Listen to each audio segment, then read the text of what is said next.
Hi guys, very good morning, very good afternoon rather, and we are live with the Rohtak analysis. The Rohtak paper has just been over. We've just completed speaking to all the students who took the IPMAT Rohtak this year, and we are ready with the analysis. As most of you must have already realized, most of you must have been happy that the paper was very easy. And genuinely the level of difficulty was absolutely manageable. So I hope most of you have had a good day so far. We will worry a little later about the competition, about the cutoffs and all of that. For now we can be happy that paper was really easy. I hope all of you have been able to attempt as many questions as possible with very good accuracy. So without wasting time, we are quickly going to get into the analysis. Quickly first, just to tell you, the test structure was exactly what was announced. Three sections, each section having 40 questions, and overall 120 minutes, no sectional time limit, and plus 4 minus 1 for the marking scheme. Now the order of section, because there is no sectional time limit, we don't have to worry about attempting it in any order. You can play to your strengths. Negative marking, as we discussed, no sectional time limit. This is something very important. This is what we saw in this year's Rohtak for the first time. Some questions were jumbled. Students reported seeing an RC in a logical section, seeing a few pattern based questions in quant section.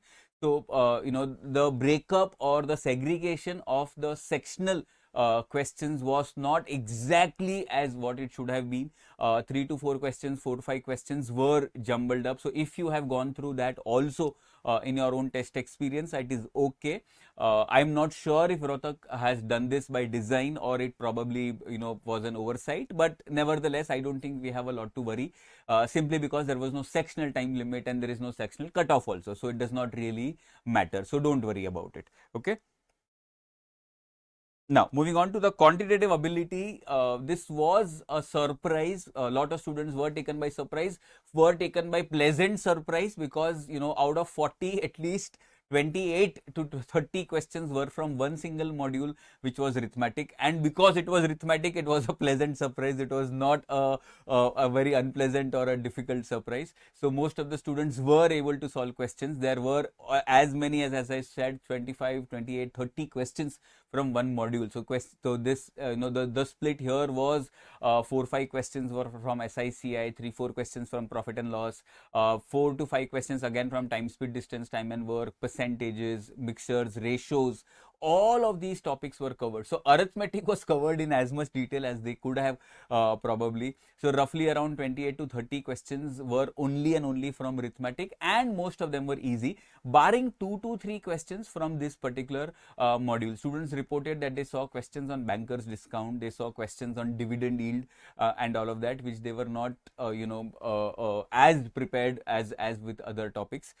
So most of the students said that these were the questions that they found slightly difficult or at least lengthy in with respect to the time. Otherwise, most questions they said were easy.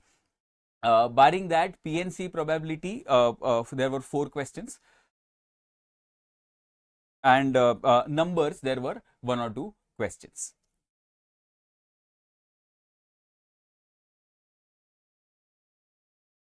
Yeah, and geometry, there was only 1 or 2 questions. One was around volume of solid or something like that. But yeah, matlab almost equal to none. So arithmetic took the lion's share of the questions in the Rohtak's QA section.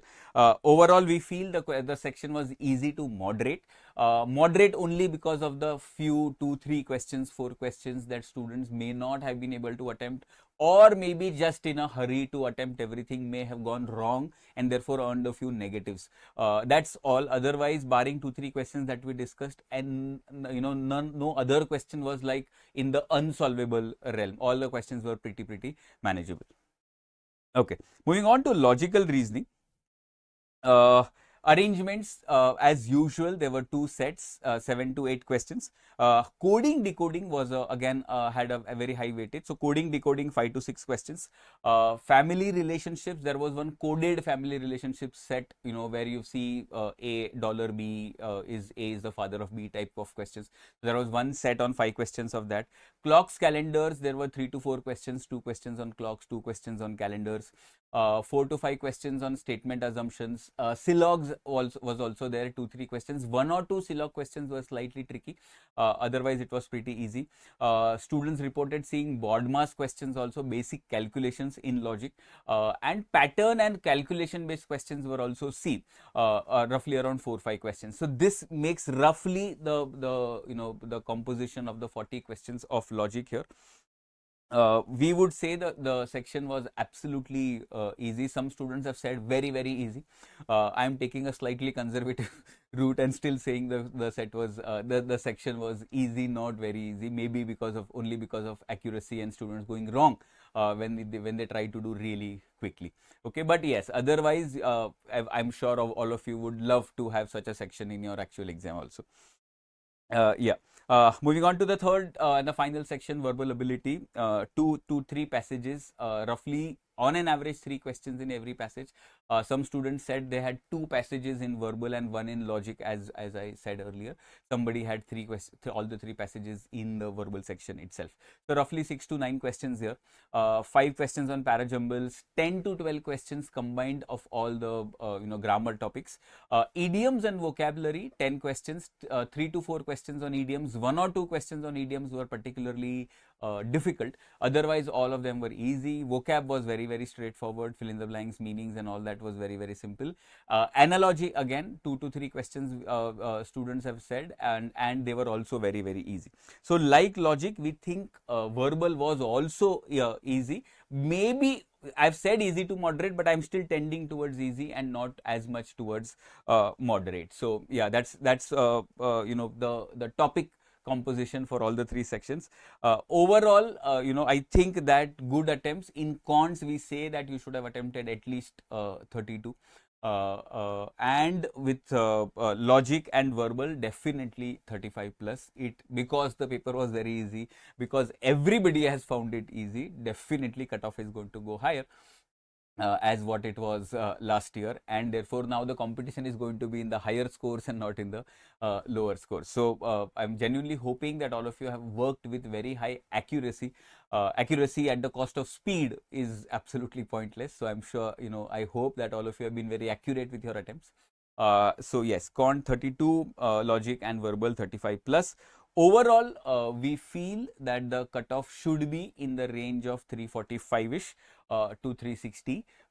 Roughly 100 questions is what we are saying that an average student should have attempted.